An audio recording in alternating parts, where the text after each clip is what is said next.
প্রিয় শিক্ষার্থীবৃন্দ, সরকারি মোহাম্মদ চৌধুরী একাডেমির পক্ষ থেকে তোমাদের সকলকে আমরা তোমাদের কলেজ জীবনের দ্বিতীয় বর্ষে স্বাগত জানাচ্ছি। তোমরা দীর্ঘ 1 বছর লেখাপড়া করার পর একাদশ শ্রেণীর বার্ষিক পরীক্ষায় উত্তীর্ণ হয়ে দ্বিতীয় বর্ষে পদার্পণ করেছো। গতকালকে রেজাল্ট হয়েছে, তো এখন তোমরা দ্বিতীয় বর্ষে পদার্পণ করেছো এবং এই দ্বিতীয় বর্ষে পদার্পণ করার পর কিছু আনুষ্ঠানিকতা রয়েছে। সেটা হলো, একটা গুরুত্বপূর্ণ বিষয় হলো সরকারের ফি পরিশোধ করা, অর্থাৎ প্রতিষ্ঠানের যে ফিটা রয়েছে সেটা পরিশোধ করা। তো সেটা এই ফিটা পরিশোধ করতে গেলে আমরা সাধারণত বেসরকারি প্রতিষ্ঠানগুলোতে সাধারণত মাসে মাসে নেওয়া হয়ে থাকে বেতন বা এরকম, কিন্তু সরকারি প্রতিষ্ঠানে খুব বেশি পরিমাণ হয়, টাকার পরিমাণ কম হয় এবং যার কারণে বারবার এটা নেওয়া সরকারিভাবেই বলে দেওয়া আছে যে একসাথে নিয়ে নেওয়ার জন্য। যার কারণে আমরা একসাথে এই টাকাটা পরিশোধ করে থাকি। তোমাদের গ্রুপের মধ্যে আমি বলে দিয়েছি কার কত টাকা, মানবিক শাখার জন্য কত হবে, বিজ্ঞান শাখার জন্য কত হবে, ব্যবসায় শিক্ষা শাখার জন্য কত হবে, সেটা আমি বলে দিয়েছি। তো সেই টাকাটা এর ভিতরে যে সকল বিষয় রয়েছে আমি একটু প্রাথমিক ধারণা দিয়ে রাখি তোমাদেরকে।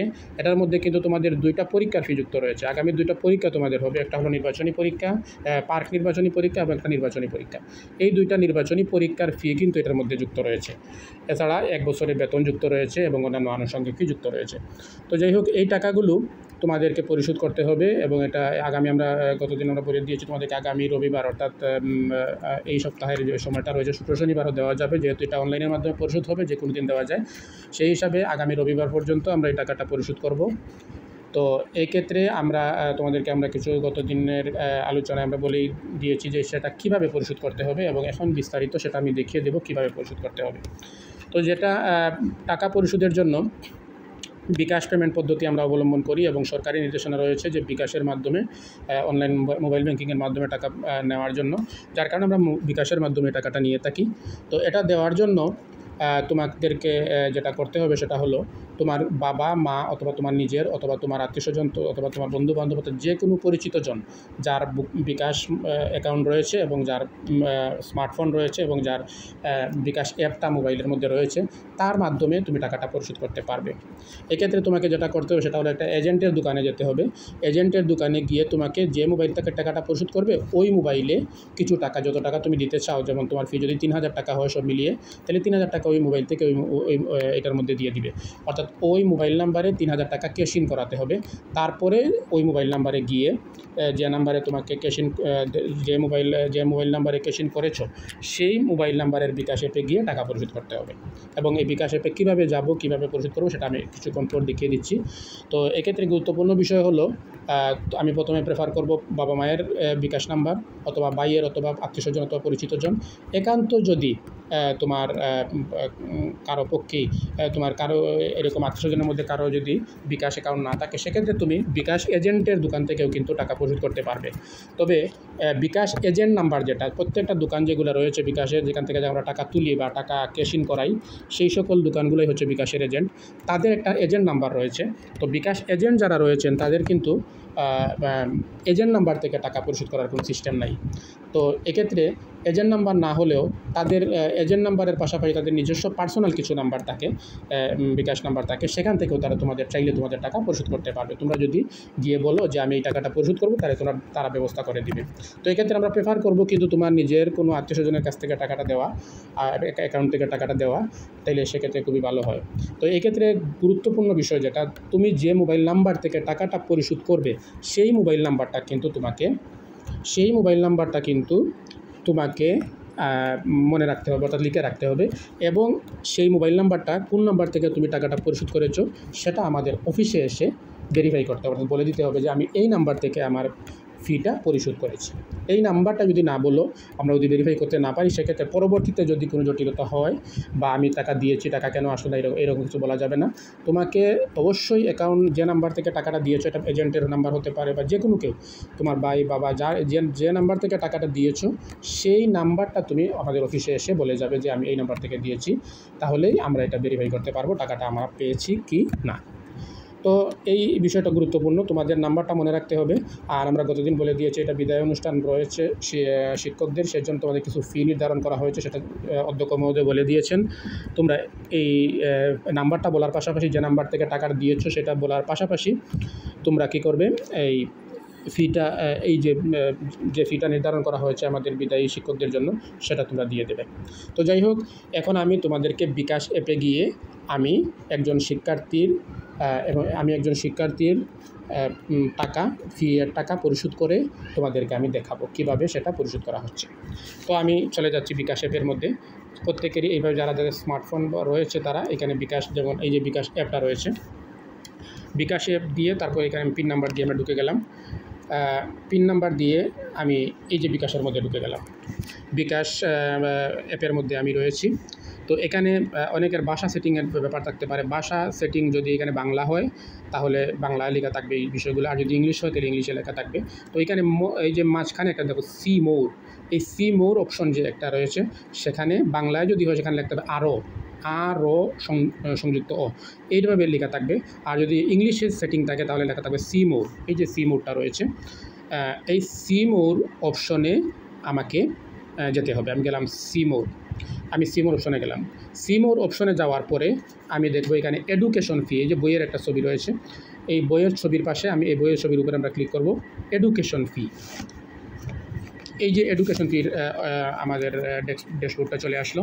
এডুকেশন ফি এর মধ্যে একদম উপরে তুমি যে প্রতিষ্ঠানে টাকা দিতে চাও, তুমি সরকারি এমসি একাডেমির টাকা পরিশোধ করতে চাও, এই যে উপরে একদম প্রথমেই রয়েছে enter institution name or type, অর্থাৎ ইনস্টিটিউশনের নামটা এখানে তোমাকে টাইপ করতে হবে। তো এখানে টাইপ করার কোনো প্রয়োজন পড়বে না। আমরা যদি m.c, এই m.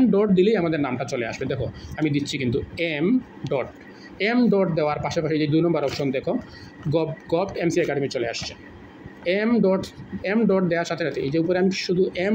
লিখেছি, সাথে সাথে কিন্তু গভ এমসি একাডেমি চলে আসছে। তো আমি সিলেক্ট করলাম গভ এমসি একাডেমি, এই যে এটার মধ্যে ক্লিক করলেই আমার সেটা সিলেক্ট হয়ে গেল।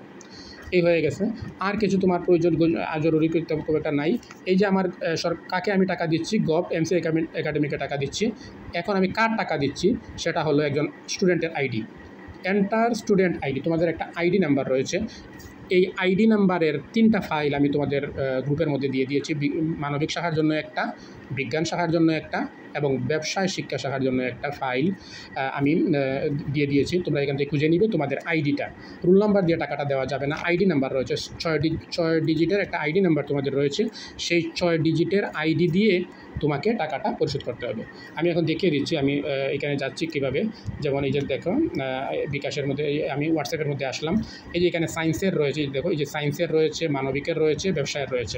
আমি সায়েন্সের একটা মেয়ের টাকা পরিশোধ করব। আমি সায়েন্সের এখান থেকে দেখব, এই যে আমার এখানে রয়েছে, তার আমি যেটা জেনে নেব। এই যে আমি এই নাম্বারে টাকাটা দিতে চাই 108689 যে আইডিটা রয়েছে, প্রত্যেকের এইভাবে আইডি রয়েছে। এই যে দেখো এখানে সবার আইডি রয়েছে, 108689 আইডিটার আমি টাকাটা দিতে চাই।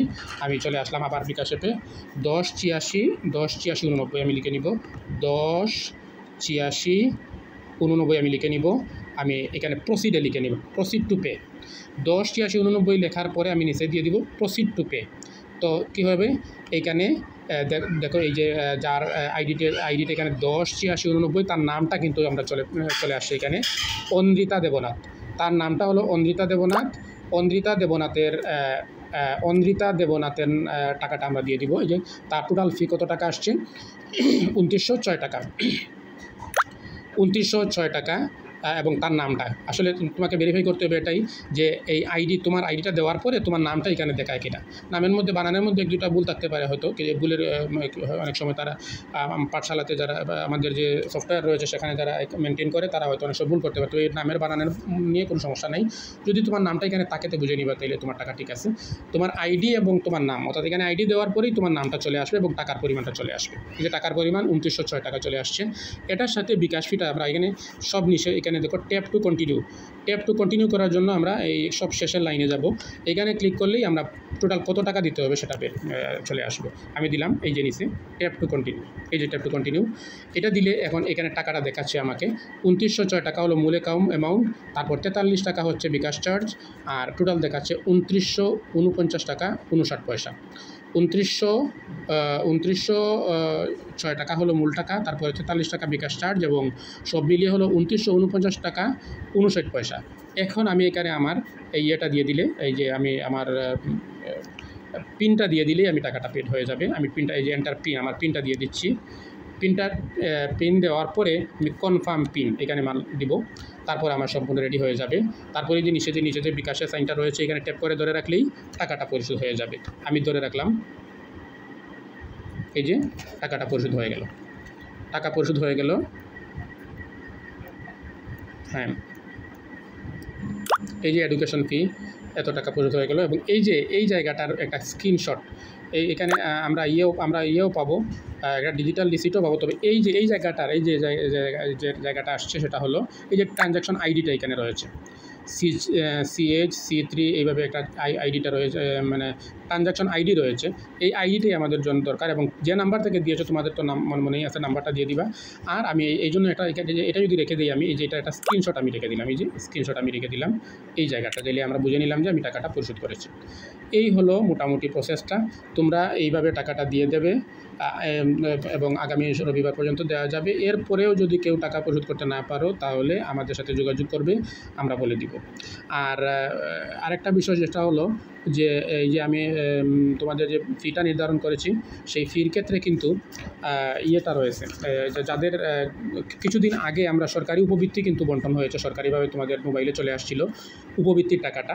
সেই উপবৃত্তির টাকাটা যারা পেয়েছো, সরকারি উপবৃত্তির টাকা যারা পেয়েছো, কিছুদিন আগে কিন্তু এটা অলরেডি বন্টন প্রক্রিয়া শেষ। আর কেউ নেই, আমাদের এখান থেকে 40-45 জনের মতো স্টুডেন্ট, 40-45 জন 46 জন স্টুডেন্ট, 46 জন স্টুডেন্ট উপবৃত্তির টাকা পেয়েছে। এই 46 জন স্টুডেন্ট যারা উপবৃত্তি পেয়েছে তাদের কি দিতে হবে না, তাদের কিন্তু বেতন দিতে হবে না, আমাদের প্রতিষ্ঠানে বেতন দিতে হবে না। 240 টাকা হলো বেতন, এই 240 টাকা তাদের কম দিতে হবে। এক্ষেত্রে যদি কারো 2806 টাকা ফি হয়ে থাকে তাহলে তার 240 টাকা কম হবে, সেক্ষেত্রে তার হবে 2566 টাকা। কারো যদি 2906 টাকা হয় তাহলে তারও 240 টাকা কম হবে, সেক্ষেত্রে হবে 2666 টাকা। অর্থাৎ তাদেরকে বেতন যেটা, আমাদেরকে টিউশন ফি যেটা, সেই টাকাটা পরিশোধ তারা করতে হবে না, তারা এই ক্ষেত্রে তারা মকুফ পাবে এবং তাদের টাকা কম হবে। এখন দেখা গেল যে তুমি যখন টাকা দিতে গেলে, তোমার যখন এইভাবে বিকাশ অ্যাপের মাধ্যমে টাকা দিতে গেলে, তখন দেখা গেল তুমি উপবৃত্তিপ্রাপ্ত একটা স্টুডেন্ট, কিছুদিন আগে তোমাদের মোবাইলে উপবৃত্তির টাকা আসছে, কিন্তু তোমার টাকা দেখাচ্ছে সম্পূর্ণ টাকা দিতে হচ্ছে, দেখাচ্ছে 2900 টাকাই আসে, অর্থাৎ কম দেখাচ্ছে না, 2500 টাকা দেখাচ্ছে না, বা এরকম দেখাচ্ছে না। সেক্ষেত্রে তুমি আমাদের সাথে যোগাযোগ করবে, আমরা এটা সেটিং করে দিব, সেক্ষেত্রে খুব একটা সমস্যা হবে না। তবে আমি বারবার বলে রাখি, অনেকে বলবে স্যার আমি পেয়েছি কিনা কীভাবে বুঝবো? পেয়েছো কিনা সেটা হলো, তুমি যদি কিছুদিন আগে তোমাদের যে মোবাইল নাম্বার দিয়ে নগদ অ্যাকাউন্ট দিয়ে তোমরা যে রেজিস্ট্রেশন করিয়েছিলে প্রতিষ্ঠানে এসে, সেই রেজিস্ট্রেশনের পর তোমাদের প্রত্যেকের যাদের মানে সরকারিভাবে যারা নির্বাচিত হয়েছে তাদের মোবাইলে কিন্তু